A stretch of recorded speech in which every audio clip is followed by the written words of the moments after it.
Hello friends, welcome to Shyam sir official. मैं श्याम लारे एक बार फिर आप सभी के सामने। फ्रेंड्स, हम कक्षा 12वीं के रसायन शास्त्र का चैप्टर नंबर 2 कवर कर रहे हैं, जिसका नाम है विलयन। और जो आपकी विमर्श पोर्टल पर न्यू क्वेश्चन बैंक डला हुआ है, हम वहीं से प्रश्न को उठाए हैं। इस लेसन से आपको 5 अंक के प्रश्न आने हैं और 5 अंक में से 2 अंक के प्रश्न 1 और 3 अंक का एक प्रश्न आने वाला है। तो फ्रेंड्स, विमर्श पोर्टल पर जो आपको क्वेश्चन दिए हैं, यहीं से कुछ क्वेश्चन आपको पूछे जाएंगे। ठीक है, डेफिनेटली यहीं से नहीं आएंगे, लेकिन यहाँ से आपको कुछ ना कुछ ज़रूर सहायता मिलेगी। हो सकता है यहाँ से भी प्रश्न बन सके एग्जाम में। तो फ्रेंड्स, वीडियो में हम आगे बढ़ने से पहले आप सभी से एक रिक्वेस्ट करना चाहूँगा।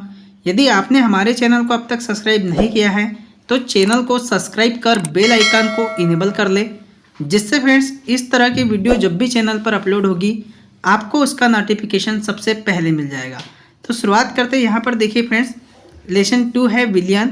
2 अंक के प्रश्न दिया है। पहला दिया है मोल प्रभाज या मोल अंश को समझाइए, मोलरता को परिभाषित कीजिए, नॉर्मलता को परिभाषित कीजिए। सब क्वेश्चन जो है फ्रेंड ओनली 2-2 अंक के क्वेश्चन है ये। तो हमने इसका वीडियो सॉल्यूशन PDF में दिया है। इस PDF की लिंक आपको डिस्क्रिप्शन बॉक्स में भी मिल जाएगी। ठीक है, चलो स्टार्ट करते हैं हम। सबसे पहला क्वेश्चन, मोल प्रभाज या मोल अंश को समझाइए। फ्रेंड्स, मोल प्रभाज क्या होता है? किसी विलयन में उपस्थित किसी एक घटक, विलयन में 2 घटक उपस्थित होते हैं, एक होता है विलेय और दूसरा होता है फ्रेंड्स विलायक, के मोलों की संख्या तथा विलयन में उपस्थित कुल मोलों की संख्या के अनुपात को मोल प्रभाज कहते हैं।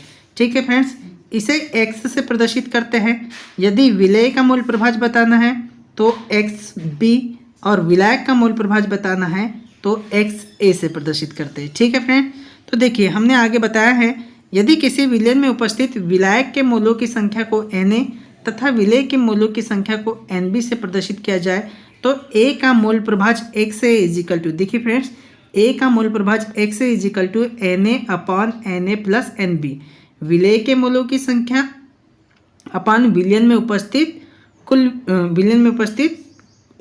कुल मोलों की संख्या का अनुपात क्या कहलाता है? मोल प्रभाज। ठीक है, तो यहाँ पर हमने बता दिया आपको। ठीक है, देखिए अब यहाँ पर ये भी चीज़ कभी कभी 1 अंक में पूछ लेता है, लेकिन यहाँ से 1 अंक का क्वेश्चन नहीं बनने वाला। लेकिन आपको आगे के लिए चीज़ें याद रखना है फ्रेंड्स कि विलयन के दोनों घटक, कौन कौन से दोनों घटक? विलेय और विलायक के मोल प्रभाज का योग सदैव कितना होता है? 1 होता है। XA is equal to XA plus XB is equal to Na/Na plus NB plus NB/Na plus NB is equal to 1। इसको सॉल्यूशन करोगे तो 1 आएगा। ठीक है, ये आपको याद रखना है। सेकेंड क्वेश्चन बोला है फ्रेंड्स, मोलरता को परिभाषित कीजिए। तो फ्रेंड्स, मोलरता किसे कहते हैं? किसी विलयन के 1 लीटर में उपस्थित विलेय के मोलों की संख्या उस विलयन की मोलरता कहलाती है। इसे कैपिटल M से प्रदर्शित करते हैं, या फिर हम इसे ऐसा भी कह सकते हैं फ्रेंड कि 1 लीटर विलयन में उपस्थित विलेय के मोलों की संख्या उस विलयन की मोलरता कहलाती है। ठीक है फ्रेंड्स, मोलरता इजिकल टू होता है ग्राम प्रति लीटर विलयन में विलेय का निर्माण और विलेय का आणविक द्रव्यमान। यदि फ्रेंड्स W ग्राम विलेय पदार्थ जिसका आणविक द्रव्यमान कितना हो? MB हो, V मिलीलीटर विलयन में उपस्थित हो, तो विलयन की मोलरता हो जाता है capital M is equal to WB/MB into 1000/V। और ये V जो रहेगा फ्रेंड्स मिलीलीटर में रहेगा। यदि ये लीटर में रहता है तो 1000 का ऊपर में गुना नहीं होता है। इतनी चीज़ याद रहेगी। नेक्स्ट बात करते हैं, नॉर्मलता की परिभाषा लिखिए। तो देखिए फ्रेंड्स, नॉर्मलता किससे कहते हैं कि 1 लीटर विलयन में उपस्थित विलेय के ग्राम तुल्यांकों की संख्या उसकी क्या कहलाती है? नॉर्मलता। या किसी विलयन की नॉर्मलता उसके 1 लीटर विलयन में उपस्थित विलेय के ग्राम तुल्यांकों की संख्या के द्वारा होती है। ठीक है, और इसे कैपिटल N द्वारा प्रदर्शित करते हैं। ठीक है फ्रेंड्स, यहाँ पर यदि किसी विलयन के 1 लीटर में विलेय पदार्थ का 1 ग्राम तुल्यांक हो, बताया गया है एक उदाहरण के माध्यम से, उस विलयन की नॉर्मलता 1 नॉर्मलता होगी। यदि उस प्रकार किसी विलयन में 1 लीटर में 0.5 ग्राम तुल्यांक विलेय पदार्थ हो तो उसकी नॉर्मलता 0.5 नॉर्मलता होगी। ठीक है फ्रेंड्स, तो देखो नॉर्मलता इजिकल टू भी बताया है विलेय का भार अपान विलेय का ग्राम तुल्यांक की भार, है ना? ठीक है, और क्या है? इंटू 1000/मिलीलीटर में आयतन। ठीक है फ्रेंड्स, या कभी कभी इसको हम इस तरीके से भी प्रदर्शित करते हैं N इजिकल टू विलेय का भार WB अपान विलेय का ग्राम तुल्यांक की भार EB से प्रदर्शित करते हैं फ्रेंड्स। जैसे EB इंटू 1000 अपान विलियन का लीटर में आयतन V मिलीलीटर। ठीक है, हम इसको इस तरीके से भी प्रदर्शित कर सकते हैं। ठीक है फ्रेंड्स, देखिए नेक्स्ट, अनुसंख्यक गुणधर्म किसे कहते हैं। फ्रेंड्स, जो विलियन में ऐसे भौतिक गुण जो विलियन के एक निश्चित आयतन में घुले हुए विलेय कणों की संख्या पर निर्भर करते हैं, अनुसंख्यक गुणधर्म कहलाते हैं। किसकी संख्या पर निर्भर करते हैं? विलेय के कणों की संख्या पर निर्भर करते हैं, अनुसंख्यक गुणधर्म कहलाते हैं। ये 4 प्रकार के होते हैं, वाष्पदाब में अवनमन, क्वथनांक में उन्नयन, हिमांक में अवनमन, और एक होता है फ्रेंड्स परासरण दाब। ठीक है, चौथा आगे दिया होगा यहाँ पर परासरण दाब। ठीक है, 4 होते हैं, याद रखना है। कौन कौन से? वाष्पदाब में अवनमन, क्वथनांक में उन्नयन, हिमांक में अवनमन और परासरण दाब। ठीक है, सभी अनुसंख्यक गुणों के मान विलेय के सांद्रण में वृद्धि के साथ बढ़ते हैं तथा सांद्रण में कमी के साथ में घटते हैं। ये पॉइंट भी आपको याद रखना है।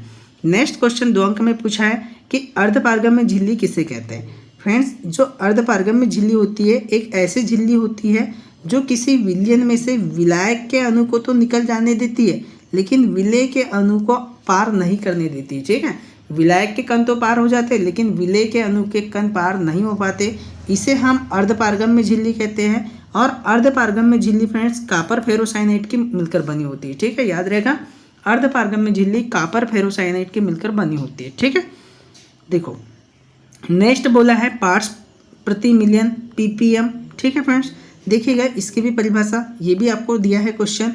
जब विलयन में विलेय का सांद्रण बहुत कम हो तब इस इकाई का प्रयोग करते हैं, अंश या भाग आयतन या द्रव्यमान के रूप में हो सकते हैं। ठीक है, ppm इजिकल टू होता है घटक A का द्रव्यमान अपान विलयन का कुल द्रव्यमान इंटू 10⁻⁶। जब आप 10⁻⁶ करोगे फ्रेंड्स 3 4 5 6, देखो इकाई, दहाई, सैकड़ा, हजार, 10,000, लाख, 10 लाख। तो देखो फ्रेंड्स 10 लाख बोले तो मिलियन, 1 मिलियन, इसीलिए 10/6 की पावर रहेगी, है ना, इतनी याद रखना है। ठीक है फ्रेंड्स, आगे बात करते हैं। 3 अंक के प्रश्न आने वाले, तो 3 अंक के कौन कौन से प्रश्न हो सकते हैं। पहला प्रश्न दिया है यहाँ पर परासरण दाब और समपरासरी विलयन किसे कहते हैं। सभी तीनों 1-1 अंक के हैं। ठीक है, तो देखो तीनों को लिखना पड़ेगा आपको। जब विलायक के अणु शुद्ध विलायक के अर्धपारगम्य झिल्ली से होते हुए विलयन की ओर प्रभावित होते हैं तब इस प्रक्रिया को हम परासरण कहते हैं। ठीक है, किसके? विलायक से अर्धपारगम्य झिल्ली से होते हुए विलयन की तरफ प्रभावित होते हैं तो इसे हम ऑस्मोसिस अथवा अर्थात परासरण कहते हैं। ठीक है फ्रेंड्स, अब देखो परासरण दाब क्या होता है। परासरण दाब एक यहाँ पर चित्र के माध्यम से भी समझाया गया है। देखिएगा यहाँ चित्र को, परासरण दाब के बारे में देखते हैं। देखिए फ्रेंड्स, किसी विलयन, ध्यान दीजिएगा, परासरण दाब क्या होता है, किसी विलयन को विलायक से अर्धपारगम्य झिल्ली द्वारा अलग रखने पर परासरण को रोकने के लिए विलयन पर कम से कम जो बाहरी दाब लगाना पड़ता है उसे उस विलयन का परासरण दाब कहते हैं और परासरण दाब को पाई से प्रदर्शित करते हैं। देखिए फ्रेंड्स, यहाँ पर विलयन है और यहाँ पर जल है। ठीक है, और बीच में क्या लगी है? अर्धपारगम्य झिल्ली लगी हुई है।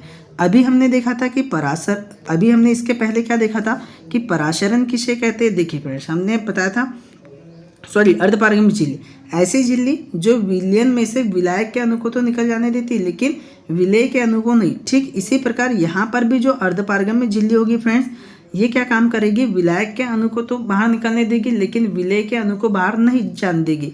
ठीक है, तब विलयन की सतह पर इस प्रकार से दाब डाला जाता है कि जो इधर जो विलायक के अणु आए हैं वो जल की तरफ खुद प्रवाहित होने लगे, तो इसे हम क्या कहते हैं? परासरण दाब कहते हैं। ठीक है फ्रेंड्स, देखो फिर आगे दिया है समपरासरी विलयन। जब दोनों विलयनों की सांद्रता का मान समान हो तो विलयन के लिए परासरण दाब का भी मान कैसा होता है? बराबर होता है। अर्थात वे विलयन जिनके लिए परासरण दाब का मान समान होता है उन्हें समपरासरी विलयन कहते हैं। ठीक है, जिनके लिए परासरण दाब का मान कैसा होता है? समान होता है, तो इसे हम समपरासरी विलयन कहते हैं।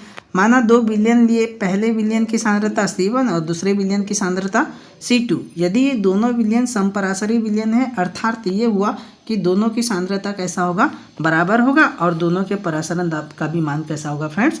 बराबर होगा। इतनी बात सबको समझ में आ गई। ठीक है, देखो नेक्स्ट बोला आदर्श एवं अनादर्श विलयन में अंतर स्पष्ट कीजिए। फ्रेंड्स ये क्वेश्चन तो बहुत बार एग्जाम में पूछा जाता है और ये 2-3 अंक में जरूर बनता है फ्रेंड्स। तो इसको बहुत अच्छे से याद रखना है कि वे विलियन जो ताप एवं दाब की संपूर्ण परास में भी राउल्ट नियम का पालन करते हैं आदर्श विलियन कहलाते हैं, और ताप एवं दाब की संपूर्ण परास में राउल्ट के नियम का पालन नहीं करते हैं ये अनादर्श विलियन कहलाते हैं। ठीक है फ्रेंड्स, अब देखो एंथैल्पी में परिवर्तन कितना होता है, 0 होता है, और एंथैल्पी में परिवर्तन कितना होता है, इज नॉट इक्वल 0, मतलब एंथैल्पी में किसी प्रकार का परिवर्तन नहीं होता है। यहाँ पर आयतन में परिवर्तन 0 होता है और यहाँ पर आयतन में परिवर्तन किसी भी प्रकार का नहीं होता फ्रेंड्स। ठीक है, नेक्स्ट बात करते हैं फ्रेंड्स। यहाँ पर नेक्स्ट क्वेश्चन हमको पूछा है शुद्ध जल की मोलरता की गणना कीजिए।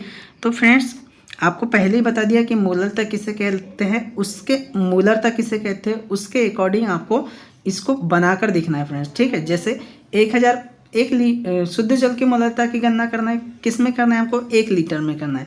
तो 1000 मिलीलीटर जल का द्रव्यमान निकाल दिए इन्हें, सबसे पहले 1000 ग्राम।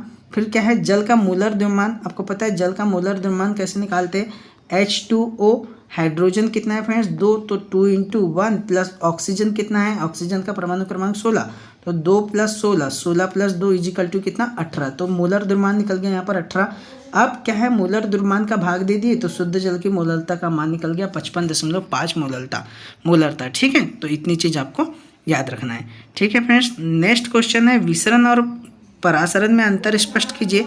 फ्रेंड्स देखो, विसरण और परासरण में हम आपको 2 अंतर पूछा है, 2 या 3 अंतर। ठीक है, तो 3 अंक में तो 3 अंतर पूछा है। विसरण गैसों का गुण है और परासरण विलयनों का गुण है। इस प्रक्रिया में अर्धपारगम्य झिल्ली की आवश्यकता नहीं होती है और इस क्रिया में अर्धपारगम्य झिल्ली की आवश्यकता होती है। ठीक है फ्रेंड, इसमें अणु अधिक सांद्रता से कम सांद्रता की ओर जाते हैं और परासरण में क्या होता है, विलायक के अणु कम सांद्रता से अधिक सांद्रता की ओर गमन करते हैं। ठीक है फ्रेंड्स, तो इसको याद कर लेना है आपको।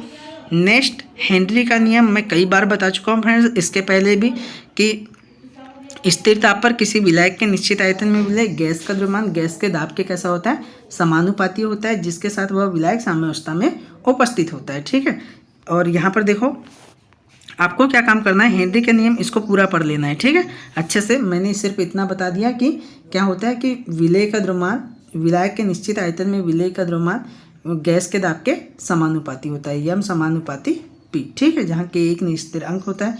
हेनरी के नियम के अनुप्रयोग भी यहाँ पर बता दिया हूँ फ्रेंड्स कि अनुप्रयोग पूछा गया इसीलिए। ठीक है, तो इन पूरे अनुप्रयोग को आपको पढ़कर याद कर लेना है। ठीक है फ्रेंड्स, जैसे ये बहुत इंपॉर्टेंट है यहाँ पर कि गहरे समुद्र में गोताखोरी के लिए, गहरे समुद्र में गोताखोर करते समय श्वसन के लिए संपीड़ित वायु का उपयोग किया जाता है। ठीक है फ्रेंड्स, संपीड़ित वायु में ऑक्सीजन के अतिरिक्त नाइट्रोजन भी होती है। ठीक है, क्योंकि नाइट्रोजन रक्त में घुल जाती है और रक्त में नाइट्रोजन की उच्च सांद्रता के हानिकारक प्रभाव को बेंड्स को रोकने के लिए गोताखोर द्वारा प्रयुक्त टैंक में किसको, हीलियम द्वारा तनु किए गए वायु को भरते हैं फ्रेंड्स। ठीक है, ये आपको याद रखना है, ये वाला बहुत इंपॉर्टेंट है। नेक्स्ट क्वेश्चन है, ठंडे देशों में गाड़ी के रेडिएटर में जल के साथ ग्लाइकॉल का यूज़ करते हैं क्यों, है ना, एथिलीन ग्लाइकॉल का यूज़ करते हैं फ्रेंड्स, क्यों करते हैं इसका आंसर देखिए। ठंडे देशों में एथिलीन ग्लाइकॉल का उपयोग सर्दियों और गर्मी के मौसम दोनों के लिए कार के रेडिएटर में किया जाता है, क्योंकि जो एथिलीन ग्लाइकॉल होता है हाइड्रोजन बॉन्ड की मदद से पानी में घुल जाता है और यह हिमांक को कैसा करता है, कम करता है फ्रेंड्स। ठीक है फ्रेंड्स, तो हमने आज देखा कि जो हमारा चैप्टर नंबर 2 था उसके हमने पूरे सॉल्यूशन देख लिए है ना विलियन का, तो आपको इसको अच्छे तरीके से याद कर लेना फ्रेंड्स। ठीक है फ्रेंड्स, अपनी पढ़ाई को इसी तरीके से आगे भी रेगुलर रखें। Thank you watching for video.